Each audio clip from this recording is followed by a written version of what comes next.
নমস্কাৰ ষ্টুডিঅ'ৰ বুজত মই মিনহাছ এই মুহূৰ্তৰ এটা গুৰুত্বপূৰ্ণ খবৰ লবৰ কাৰণে চেষ্টা কৰিছো মুছলমান সমাজক লৈ বৃহৎ সিদ্ধান্ত গ্ৰহণ কৰিছে চন্দ্ৰবাবু নাইডুৱে বৃহৎ সিদ্ধান্ত গ্ৰহণ কৰিছে ইতিমধ্যে পূৰ্বৰ যি ওয়াকাব বৰ্তমান যি ওয়াকাব বোৰ্ড আছে সেই ওয়াকাব বোৰ্ড ভংগ কৰা নিৰ্দেশ দিছে নতুনকৈ গঠন কৰিব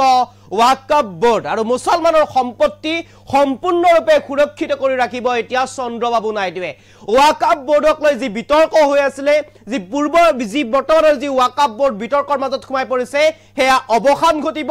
নতুনকৈ গঠন কৰা হ'ব ওয়াকাব বোৰ্ড আৰু ওয়াকাব বোৰ্ডক লৈ এক গুৰুত্বপূৰ্ণ সিদ্ধান্ত গ্ৰহণ কৰিছে ইতিমধ্যে চন্দ্ৰবাবু নাইডুৰ চৰকাৰৰ সংখ্যালঘু উন্নয়নৰ মন্ত্ৰী এই কথা ঘোষণা কৰিছে আৰু ইতিমধ্যে এই কথা ঘোষণা কৰি কৈছে চন্দ্ৰবাবু নাইডুৰ চৰকাৰে মুছলমানৰ সম্পত্তি সম্পূৰ্ণৰূপে সুৰক্ষা কৰি ৰাখিব সম্পূৰ্ণৰূপে সুৰক্ষাৰ দায়িত্ব আছে বুলি মন্তব্য কৰিছে গতিকে চিন্তাৰ কাৰণ নাই নতুনকৈ গঠন কৰিব এতিয়া ওয়াকাব বোৰ্ড আৰু ইতিমধ্যে নিৰ্দেশনা প্ৰেৰণ কৰিছে চন্দ্ৰবাবু নাইডুৱে এই মুহূৰ্তত সবিশেষ খবৰ লইবৰ কাৰণে চেষ্টা কৰিছো আপোনালোকৰ বাবে এটা আটাইতকৈ গুৰুত্বপূৰ্ণ খবৰ লইবৰ কাৰণে চেষ্টা কৰিছো মুছলমানক লৈ চন্দ্ৰবাবু নাইডুৰ বৃহৎ সিদ্ধান্ত অতি শীঘ্ৰেই গঠন কৰিব নতুনকৈ ওয়াকাব বোৰ্ড মুছলমানৰ সম্পত্তি ৰক্ষাৰ পক্ষত চন্দ্ৰবাবু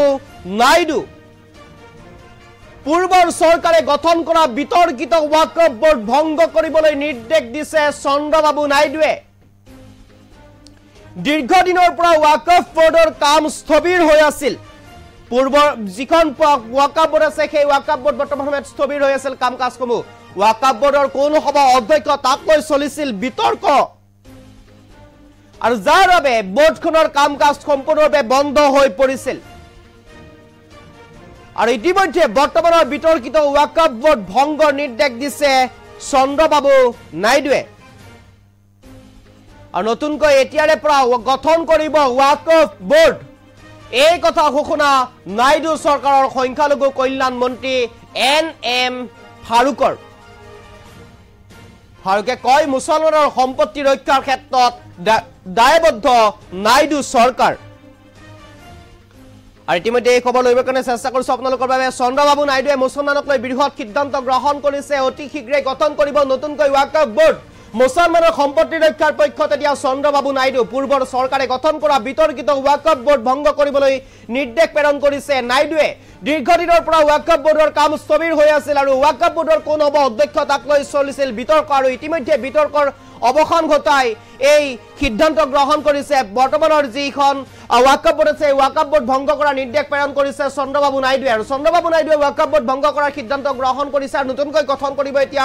ওয়াকাব বোৰ্ড আৰু ওয়াকাব বোৰ্ডক লৈ ইতিমধ্যে এই বৃহৎ ঘোষণা কৰিছে কোটি কোটি মুছলমানৰ বাবে ভাল খবৰ বুলি ক'ব লাগিব কোটি কোটি মুছলমানৰ বাবে এই গুৰুত্বপূৰ্ণ খবৰ গুৰুত্বপূৰ্ণ সিদ্ধান্ত গ্ৰহণ কৰিছে এতিয়া চন্দ্ৰবাবু নাইডুৱে কোনো কাৰণতে মুছলমানৰ সম্পত্তি বিনষ্ট হ'বলৈ দিয়া নহ'ব কোনো কাৰণতে মুছলমানৰ সম্পত্তিসমূহ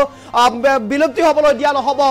সংৰক্ষণ কৰিব সুৰক্ষিত ৰাখিব চন্দ্ৰবাবু নাইডুৱে আৰু যাক লৈ ইতিমধ্যে এই সিদ্ধান্ত গ্ৰহণ কৰিছে আৰু ইতিমধ্যে বৰ্তমানৰ বিতৰ্কিত ওয়াকাব বোৰ্ড ভংগৰ নিৰ্দেশ দিছে চন্দ্ৰবাবু নাইডুৱে কিয়নো নতুন ৰূপত গঠন কৰিব এতিয়া ওয়াকাব বোৰ্ড আৰু এই ওয়াকাব বোৰ্ড নতুন ৰূপত গঠন কৰাৰ সিদ্ধান্ত গ্ৰহণ কৰিছে চন্দ্ৰবাবু নাইডুৱে এই কথা ঘোষণা কৰিছে নাইডু চৰকাৰৰ সংখ্যালঘু কল্যাণ মন্ত্ৰী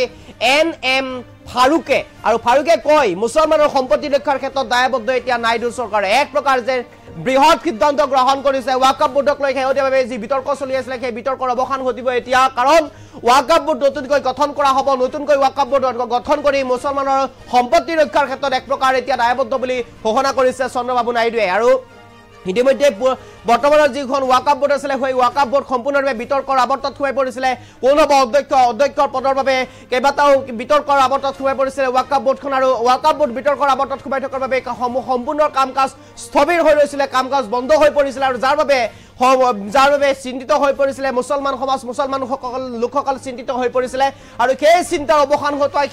সেই চিন্তা এতিয়া দূৰ কৰি নতুনকৈ ওয়াকাব বোৰ্ড গঠন কৰাৰ সিদ্ধান্ত গ্ৰহণ কৰিছে চন্দ্ৰবাবু নাইডু আৰু নতুনকৈ ওয়াকাব বোৰ্ড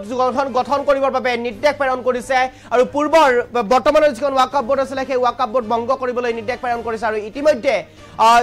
চন্দ্ৰবাবু নাইডুৰ চৰকাৰৰ যিগৰাকী সংখ্যালঘু উন্নয়ন মন্ত্ৰী আছে সেই সংখ্যালঘু উন্নয়ন মন্ত্ৰী এন ফাৰুকে ইতিমধ্যে উল্লেখ কৰিছে যে চন্দ্ৰবাবু নাইডুৰ বা মিত্ৰজোঁটৰ চৰকাৰৰ দায়িত্ব হ'ব লাগিব যে